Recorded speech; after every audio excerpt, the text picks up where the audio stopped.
A continuation. They showed me tapping out, but this is a continuation that they didn't show.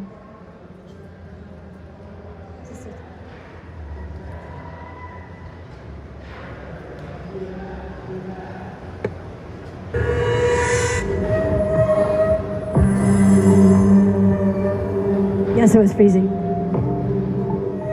My body's not producing a lot of heat. I've lost a lot of weight. My body's done. And I've given it all I can. So I might as well move on and take care of myself.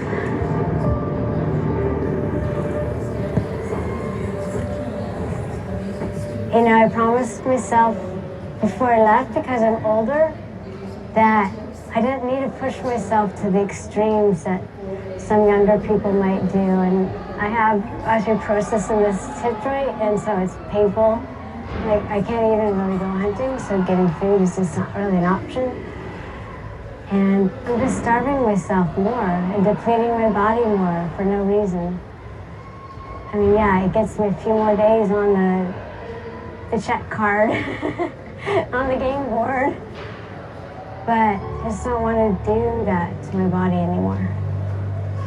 You know? This place here, oh my God.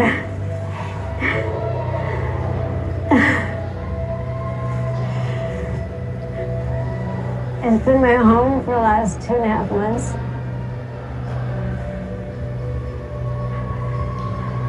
I'm so grateful from the bottom of my heart. Everything that I've learned here and everything I've received. All the blessings. Just thank you, thank you, thank you. I'm gonna take the mitts off. I got down on my knees for the second cup. Oh, thank you. My hands are numb. Oh. I've been dreaming about this for days. Oh gosh. Oh my God.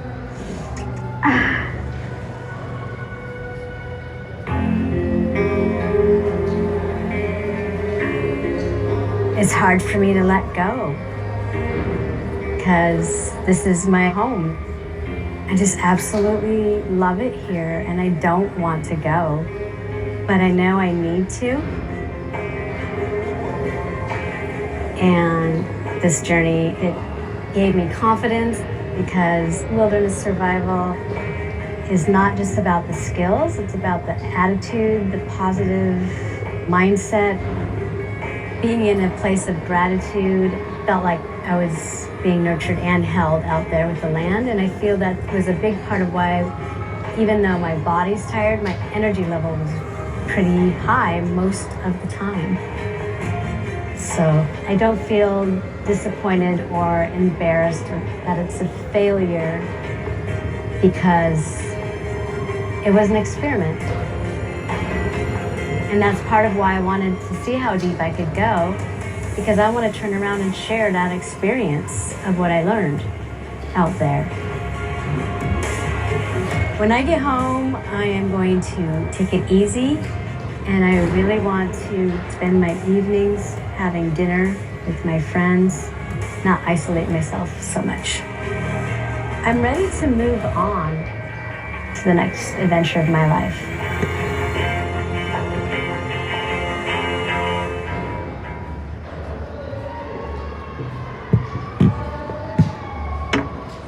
Sorry.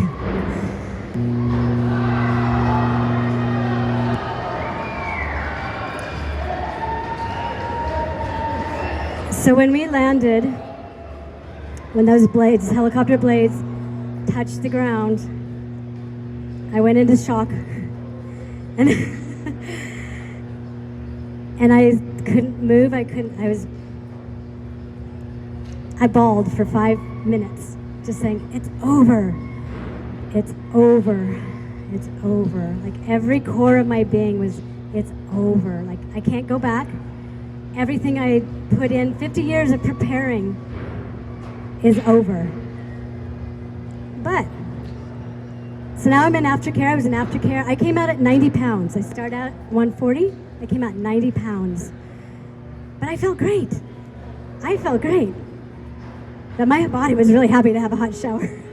It took an hour and a half to get all those braids out of my hair.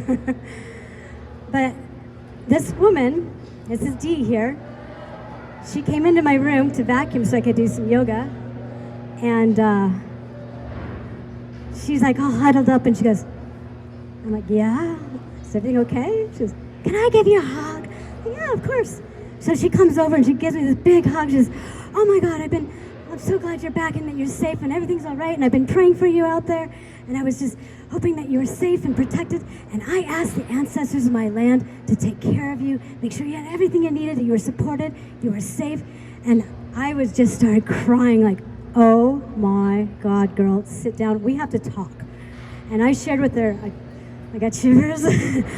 I shared with her every song, every little spiritual thing, all the dreams, everything with her. And I realized the game's not over. The story keeps going and everything keeps unfolding. And because of her, I felt on a spiritual level, she gave me access to her ancestors. And I gave her one of my squirrel tails and gave it to her. And I said, please give this back to your ancestors because I may not have time. You know, I might be, and actually I didn't because we got shipped out on the helicopter. As soon as they brought Juan Pablo out, they closed it down. We all got out of there. So you never know what's going to happen. And I really encourage all of you to follow what you're passionate about. Do your dream, because whatever that is, and when you make that an intention, the world's going to collude around you. I didn't say, hey, can you pray for me? Can you? I didn't say that. And I don't even know why she chose me, but she did. And when it's like, wow, the world will collude around you. So I would just like to say to you, to invite you to find what that is that makes you passionate. And it's not just about following your passion or checking off your bucket list. Oh, I want to jump out of an airplane. Your passion is something that gets you in the heart. And when that passion, maybe you play guitar. That's great, play guitar. But when that becomes a crossroad with being of service to others, like maybe you're playing your guitar in front of people that need to be cheered up or in a nursing home or whatever that is, you're making people happy. That's when you step into the place of your purpose in life and your true destiny work. Okay? That's a crossroad. And so I just like to urge, this is what I like to do at my school. We're not just about teaching survival skills, about connecting with ancestors or teaching primitive skills, how to make skis, that's the to-do, how to make fire, how to make shelter, that's to-do. We all have to do. We have to do that to survive. But it's also about how to be. How do we connect with nature, the soft skills of survival? How do we know what the weather's doing? All of that. How do we know what animals to listen to? But also connecting with spirit. So if you're in nature long enough, give yourself time and space, just see what comes up. So next time you're out mountain biking or hiking or whatever it is you like to do, take a moment to just sit and be. Just be. Be quiet. And try to clear that brain. Because we get out there with the monkey mind and it's not just thinking, but maybe we can even get to this place of like, okay, I'm connecting with nature, I'm connecting with spirit, and what should I do? What's my purpose in life? You start asking all these questions, but your brain is busy. So I suggest don't ask any questions, just listen. Just see what comes up. Because that's the time when you're going to remember who you are and why you came here. Why are you here? And that's really what my school is about and my healing practice and all of that. That's my passion in life, is to help other people to find their dreams. So I'd really urge you to do your dream and to remember who you are. And the world will be a better place, and the world will collude around you, and you will be amazed at what happens. So that's my story, and I'm sticking to it. Thank you.